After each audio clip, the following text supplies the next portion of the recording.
Hi everyone, welcome back to my channel. Today I'll be making some beans using the NuWave electric pressure cooker. So I have never used this pot, so we're going to be learning how to operate it together. With the beans, I'm not really sure if they're going to cook all the way through because they are dried beans, but I have done a lot of reading in the instruction manual and some different things on line about how to cook the beans, so hopefully they'll turn out right. All right, so we're going to use 1 pound of pinto beans. These are dried pinto beans. Now, I did already rinse these, so they are wet, but they were not soaked. On top of that, I'm adding some roughly chopped up onions and peppers. And for seasoning, we have some chili powder, smoked paprika, salt, and cumin. And I think that is about it. So I will probably have to add a little bit more seasoning to it, but we will see. And I'm going to add 6 cups of water. So you want to have about an inch of water covering over the beans.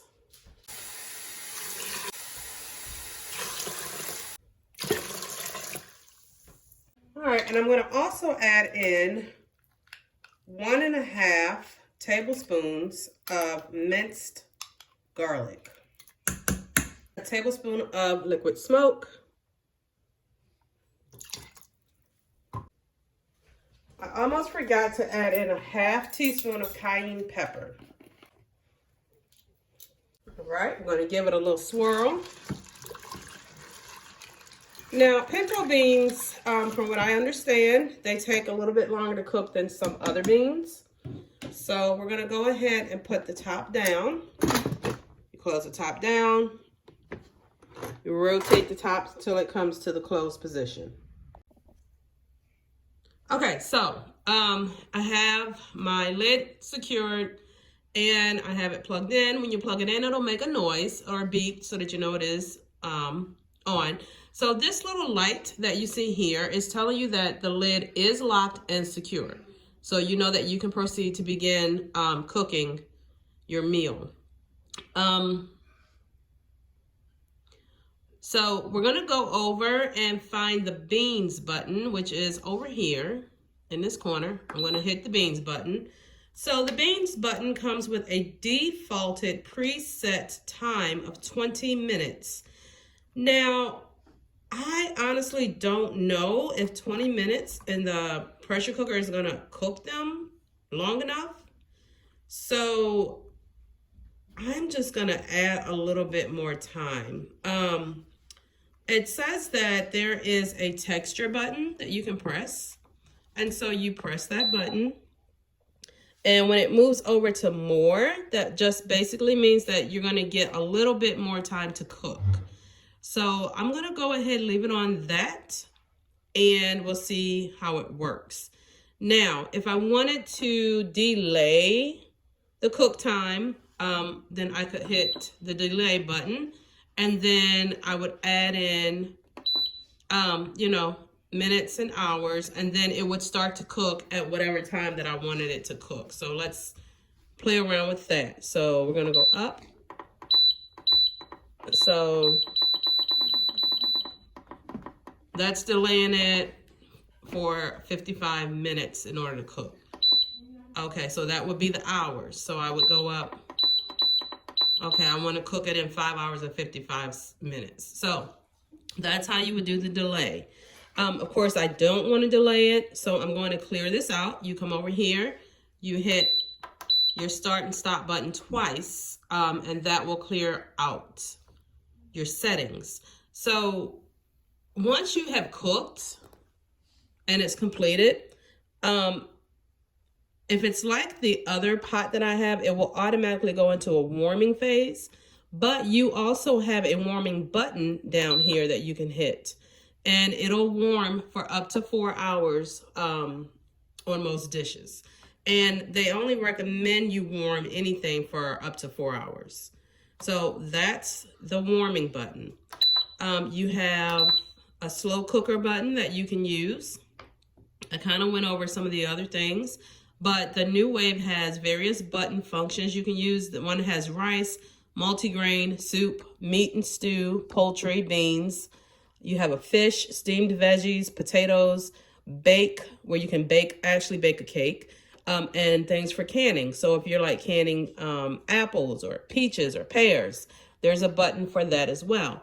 Again, I don't do a whole lot of cooking, different things. Mostly I do soups. So I tried rice cooking with the Instant Pot, and I was not a fan of how the rice came out, but I will have to say that was probably on me and not the pot, not knowing how to actually cook it. So I will be experimenting with the rice as well, not today, but today we're going to do the beans. So we're going to hit our beans button. Okay, so it's got the default for 20 minutes to cook. I am going to hit the texture button because I want to take this from being the normal cook time to more cook time. Only because I want my beans cooked. I don't want them hard. And so now that I've done that, I'm going to hit the start button. And it should go ahead and get started. All right, like I said, I am cooking with this for the first time. So I know the machine has to preheat before it starts to cook. So I think this pH that we're seeing here blinking, I think it means preheat. I will find out, because when I go to press like the up button or something like that, the machine is not doing anything. If I press the start and stop button, it just clears everything out. So there you go. So let's go back through and put it back in. So we're going to go beans, texture, and start. And then that pH comes back up. So I think that's preheat. I'm trying to look it up and find out. I will let you know. All right, so yes, the pH is the preheating. And once the pot has gotten enough pressure built in, then the pH will change to a P with the time that it will be remain to cook. So I will put this back up in just a moment once it gets to the P so you can see it. Now, as far as the top, all of these buttons and all this stuff, I have not touched anything. So it's at the end of the cooking time that you would have to go in and touch something. So as you can see, the machine just beeped and it has a P and then 25. So that's just showing that the pressure is at where it should be for the cooking to begin, and it's set for 25 minutes. All right, so my NuWave already beeped, and as you can see, it's already set for the warming function, but I don't want it to warm, so I'm gonna go ahead and allow it to release the steam. So as you can see, this little red indicator, it tells you do not touch it because it does have steam, may release at any time. This is where the steam is gonna come out of. So I'm gonna go ahead and hit the release. And as you can see, when you hit the release, it allows the steam to come out. All right, so I pressed it, it's coming out, and if I want to turn that off, then I just turn it off. But I'm going to go ahead and let it release. Now, from the instructions that I've read, if you allow it to just release slowly on its own, naturally, it'll take about 20 extra minutes, but it also allows the beans or whatever you're cooking to continue to cook. So. All right, so let's see if these beans actually did cook. So you're just gonna turn the lever, or turn the top, pull the lever up. So you see it does still have steam coming out, but for the most part, the steam did leave. So the beans do look like they expanded pretty well. Got quite a bit of juice in here, more juice than what I would have expected, but we are going to see if they cooked. If they did not cook all the way through, I will cook them for about another 10 minutes. But they definitely did cook, so let's take a chance. Okay, so I did taste just a little bit. The beans are cooked. They're just still a little bit harder than what I want them to be. So, and the flavoring is good. It does have a smoky flavor, but it doesn't have enough salt for me. So I'm gonna add a little bit more sea salt.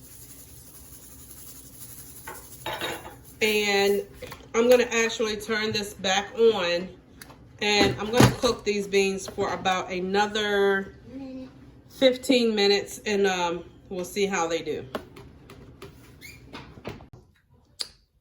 All right, so they've cooked for another actual 20 minutes, and they're actually a little bit better, like what I would expect. Again, pinto beans are a little bit harder, but these are actually at a texture that I can eat them and be okay with it. So I'm gonna go ahead and get started with eating.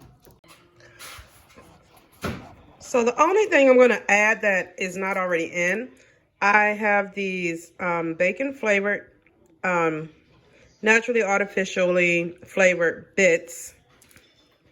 They do not contain any meat or egg as far as I can tell.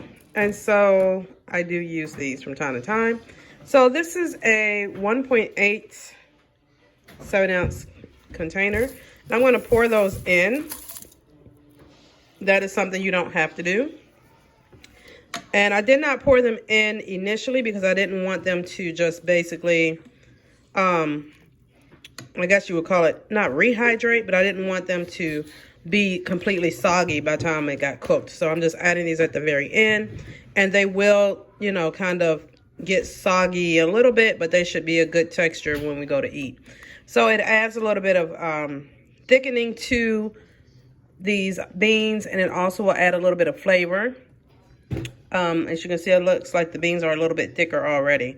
So I guess if you really wanted to, you could push and cook the beans a little bit longer, but they are definitely done enough for you to eat.